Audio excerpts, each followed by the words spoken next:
Abatuuze b'Entinda mu kibuga Kampala ku luguudo oludde ekisasa enkya leero bakeeredde mu ntiisa bwe bagudde ku mulambo gwa mutuuze munnaabwe ategerekeseeko erya Nakalema ow'emyaka 4 agambibwa okuba nti abadde Malaaya ng'afiiridde mu LOOGI. Mu LOOGI zino ezimanyiddwa nga Comfort eziddukanyizibwa omukulu Fred Nsubugga kigambibwa nti Nakalema mwe yaleese kasitoma we Bernard OKANYA atemera myaka 28 ng'abatuuze kibabuuseeko okulaba OKANYA ng'afubutuka mu kasenge mwe baasuze okudduka ng'eno gy'asanze emmotoka emutomedde n'agombwa obwala wetutuukiddewo nga poliisi esazeeko ekifo kyonna okwekkaanya ogubadde.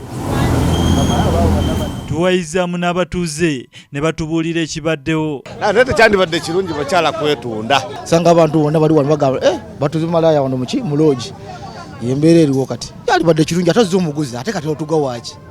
Ate poliisi ekoze by'okugaana abantu okulaba ku muntu kuba bamutuze mutuge poliisi ye musse muntu mulala yamutuze naye ekyo mukisa mulungi tubakuba bamukutta yamutuze n'amukwatira wakati kasoma yabadde anywera omwe okitegeera yamukwatidde olwamaze omutta bwati rasita n'adduka wano bamukwatidde wali eri kati ye rasita ne bamutwala ku poliisi. Kadde mukala kakadeke makude ku sendi kya sente okitegeera kadeke makude ku sendi kya sente bakanyiga mulo fitman zemba nesise batu wasendeza olumala tukene befuulafuula abatukola empisa bye batategeera kati ndowooza omuyaye ndowooza naye yamukoze ekyamu abantu bonna bagenda kirabirawo bakakase ekituufu kyeki.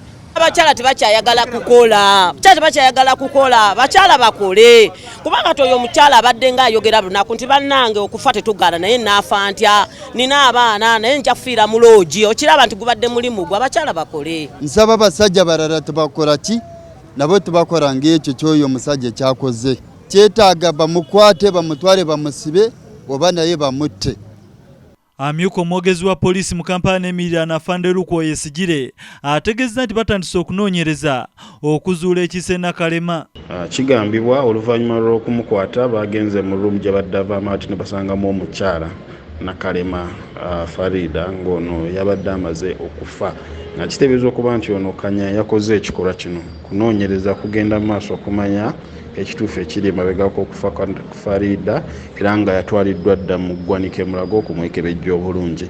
Kiteeberezwa okuba nti no bamunyigiddeko piro mpaka bwe yafudde era nga okunoonyereza kutandise okukolebwa paka wetuzuula ali emabega w'ettemu lino naye OKANYA yetumuyina ye suspect namba emu era twamusanze n'ebiwandiiko by'omukyalo ono.